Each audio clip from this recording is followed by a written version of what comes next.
आज हम बात करेंगे कोरल रीफ्स।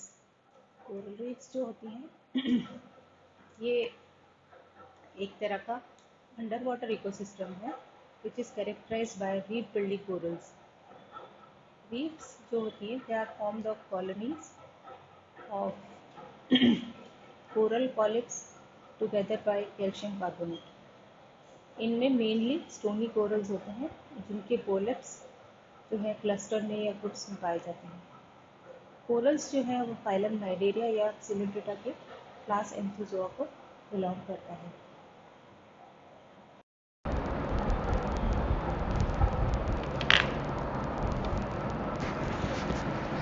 जिसमें सी एनिमोन्स और जेलीफिशेस पाई जाती हैं।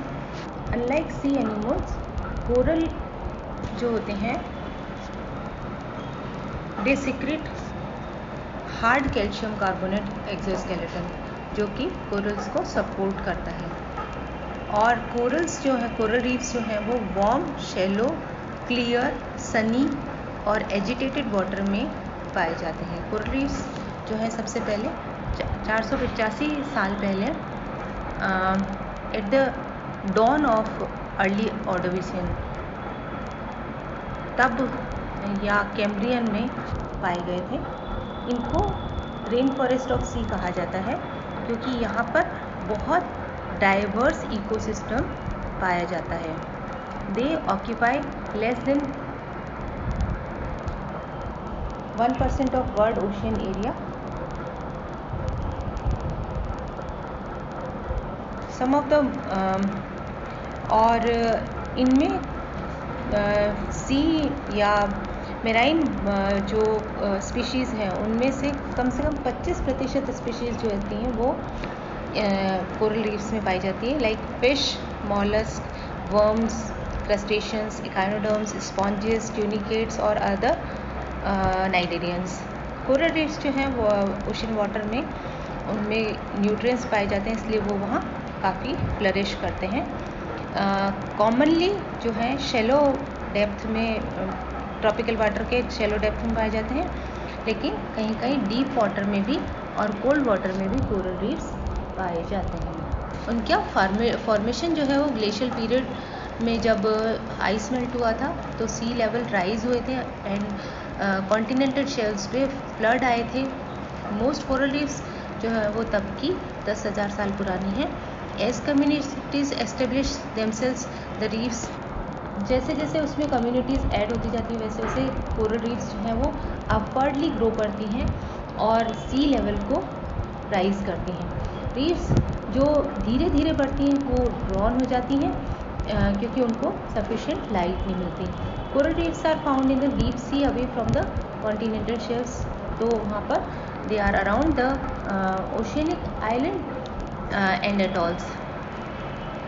The majority of island are volcanic in origin. जितने भी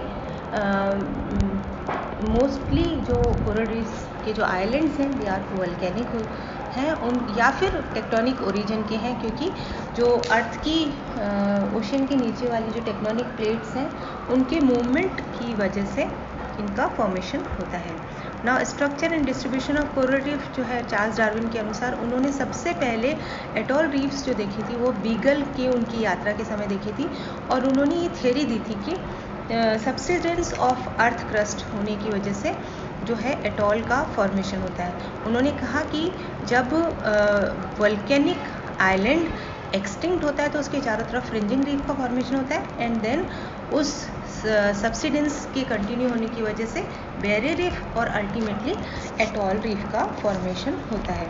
तो टाइप ऑफ रीफ यदि हम देखा जाए तो डार्विन के अनुसार फ्रिंजिंग, बैरियर और एटॉल रीफ 3 प्रकार की रीफ्स पाई जाती हैं। लेकिन यदि हम और दूसरे साइंटिस्ट की उनकी थ्योरीज पे को देखें तो उनके अनुसार बहुत अलग और दूसरी तरह की रीफ भी पाई जाती हैं। नाउ सबसे पहले हम बात करें फ्रिंजिंग रीफ की, तो फ्रिंजिंग रीफ जो है वो इज़ ऑल्सो कॉल्ड एज शोर रीफ। जैसा कि आप लोग डायग्राम में देखोगे ये किनारों पर पाई जाती है, directly attach to the shore होती हैं। बॉर्डर्स जो होते हैं वो लेगून्स, शेलो चैनल और लेगून्स के बने हुए होते हैं। It is most common type of reef. Fringing reef जो है वो कोस्ट लाइन को फॉलो करती हैं and can extend to many kilometres. They are usually less than 100 metres wide but are 100 some कुछ जो होती है वो 100 मीटर्स वाइड मतलब होती है। फ्रिंजिंग रीफ जो है they are initially formed at the shore और at the low water and expand seawards as they grow in the size. The final width depends on the sea bed begins to drop steeply. जितना steep sea bed होगा उतना fringing reef फैला हुआ होगा। जैसा कि आप इस डायग्राम में देख रहे हैं, फ्रिंजिंग रीफ जो है उनका लगून बढ़ता चला जाएगा एंड इसका फ्रिंजिंग रीफ जो है इसका they actually run parallel to the coast. और इसका सबसे अच्छा एग्जांपल है रेड सी, जो कि वर्ल्ड का सबसे अच्छा फ्रिंजिंग रीफ माना जाता है। Now second is barrier reef. Barrier reef आप देख रहे हैं कि किस तरह की है। बैरियर रीफ में और फ्रिंजिंग रीफ में केवल ये डिफरेंस होता है कि बैरियर रीफ और फ्रिंजिंग रीफ का डेवलपमेंट बिल्कुल एक तरह से होता है। उनके लगून्स नीचे जितना फैलाव मिलता है उतने होते हैं, लेकिन बैरियर रीफ जो है वो शोर से दूर होती है और उनके लगून्स जो हो किलोमीटर्स वाइड होते हैं। इसका सबसे अच्छा एग्जांपल है ऑस्ट्रेलियन ग्रेट बैरियर रीफ और दूसरे एग्जांपल है Belize barrier reef and north Caledonian barrier reef. और बहुत सारे एग्जांपल हैं जो यहाँ दिए गए हैं। Next is platform reef. जैसा कि आप लोग देख रहे हो प्लेटफॉर्म की तरह होती हैं ये और इनको बैंक या टेबल रीफ भी कहा जाता है and can form on continental shelf as well as in the open sea also. In fact जहाँ कहीं भी sea bed close rise to surface of ocean to enable growth of zooxanthemic और reef forming corals जहाँ होते हैं वहाँ पर platform reef पाई जाती है। तो जो साउदर्न ग्रेट बैरियर रीफ है वहाँ पर भी प्लेटफॉर्म रीफ पाई जाती है।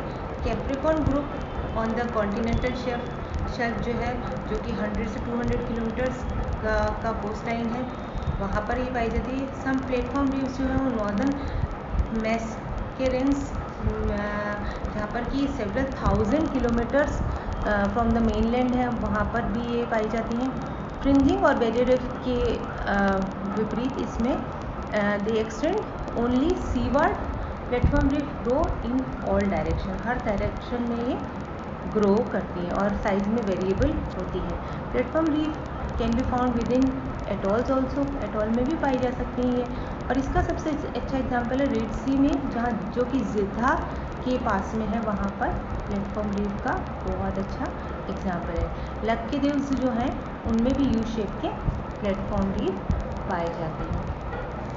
Now next is atolls. Atolls देखो आप लोग मालदीव्स में पाई जाती हैं और देखने में बहुत ही खूबसूरत होती हैं। एटॉल्स जो है वो सबसे अच्छा एग्जांपल है कि यहाँ पर इनका जो फॉर्मेशन होता है वो आइलैंड की इरोजन की वजह से होता है और जैसे आइलैंड इरोज होता है उसके आसपास फ्रिंजिंग रीफ फॉर्म होती है और फ्रिंजिंग रीफ जब पूरे उसको कवर कर लेती हैं तो it converts into the atoll reef. और एटॉल रीफ की एग्जांपल है Caroline island, Cook island, French Polynesia, Marshall island and Micronesia. और एग्जांपल्स हैं Maldives, Chagos island, Seychelles, Cocos island, ये सब इसके एग्जांपल्स हैं। इन चार के अलावा और भी डिफरेंट टाइप की वेरिएंट्स रीफ में पाए जाते हैं। जैसे एप्रन रीफ है जो कि शॉर्ट रीफ होती है which resembles to the fringing reef. Bank reef होती है which is isolated flat topped reef. Patch reef होता है जो कि common isolated comparatively small reef outcrop होता है जो कि within the lagoon and embayment में होता है। रिबन रीफ होती है long narrow possibly binding reef होती हैं। हैबिल रीफ जो कि रेड सी में पाई जाती है स्पेसिफिक होती है वहाँ पर। माइक्रो एटॉल कम्युनिटी स्पीशीज जहाँ पर की स्पीशीज़ ऑफ कोरल्स पाए जाते हैं। केस जो होती है वो स्मॉल लो एलिवेशन वाली होती हैं, सैंडी आइलैंड के फॉर्म होने से होती हैं। सी माउंट और गेयॉट जो होती हैं दे formed when a coral reef on a volcanic island subsides, तो उस तरह से फॉर्म होती है. So this is all about corals and coral reefs.